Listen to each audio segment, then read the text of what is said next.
Before, this always happens with celebrity couples, you know, they're all lovey-dovey, and of course they're all going to, you know, look out for each other. It's for an eternity, that sort of thing, you know. I often look back when I was growing up. Do you remember when Elizabeth Taylor, the beautiful star of course of so many films, married the truck driver as he was billed, Larry Fatensky, and she said, "Oh, I've now found the perfect man."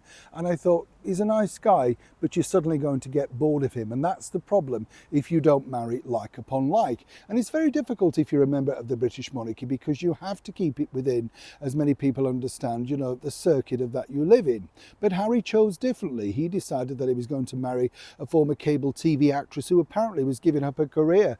Not quite sure exactly what she gave up, but there you go, Harry fell for it, and that was the deal. Now, a few years on, of course, some people might say they're heading towards this, the ubiquitous 7-year itch. Let me explain. Hi, nice to see you. Thank you so much as ever for it's a bit polleny out here. Yes, forgive me if I start to sneeze. Do you know, yes, it's the autumn leaves, isn't it? As the beautiful Nat King Cole famously sang. Do you remember that song? What a beautiful song. Brilliant film as well, wasn't it? Starring Joan Crawford. Do you remember that? It's free online if you want to watch it. Cheer you up on a dark winter's night. Yeah, well, you've got to look out for chums, you know. This is what I'd say. All free. Don't bother getting the streaming things. Never understand why people pay for them.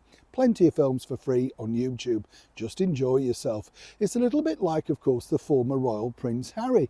You see, when you think about it, I don't know about you, but I've never seen Harry look happier.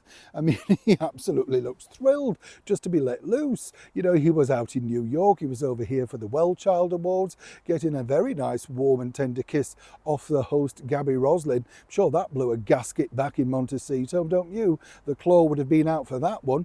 But what's fascinating is that literally, you know, I've been told from a wonderful source that actually Harry's now got his own personal confidence back. And this has been simply a bit of a, shall we say, a strange journey for him really, because as you can imagine, for years he's been happy to play the handbag carrier, opening the door, not just for his wife, but of course for her mother too. Whatever you think, you know, he was well brought up and he's well mannered, he understood that. But of course, what you have to remember is now he's a celebrity. And on these recent jollies, he's realised that actually he can get to meet people. He doesn't necessarily need the limpet next to him. He doesn't necessarily need to big somebody up who hasn't done really anything. It's him. He's finally seen the light that actually he's the one that people want to meet. He is the former royal. Now, before they went away, there was a huge row, I've been told, about exactly the, shall we say, dynamics between their relationship. Seemingly because Meghan sees herself as the forerunner, you know, the one that's going to be doing a cooking show, the business executive. But Harry apparently said, look, you know, everything we've done, and I'm not coining a phrase here, has been something of a disaster. And these things that she spoke about, you know, 7 projects on the go at the Variety red carpet stuff, absolute poppycock. Nothing is happening.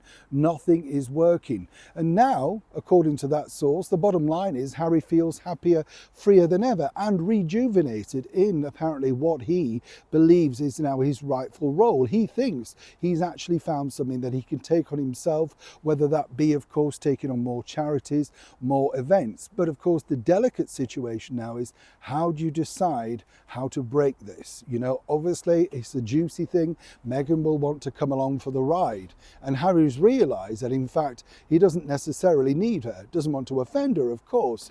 But truly the bottom line is, he can go it alone. And these few weeks away alone, literally hitting 40, have made him realise that life can begin at 40, but maybe you're better off keeping career and love life separately. And Harry has decided that. According to Meghan, she's less than thrilled and can't wait for him to get back. One could only imagine what's going to be going on behind those Montecito walls. It's not going to look pretty. Neil Sean, Kensington, London.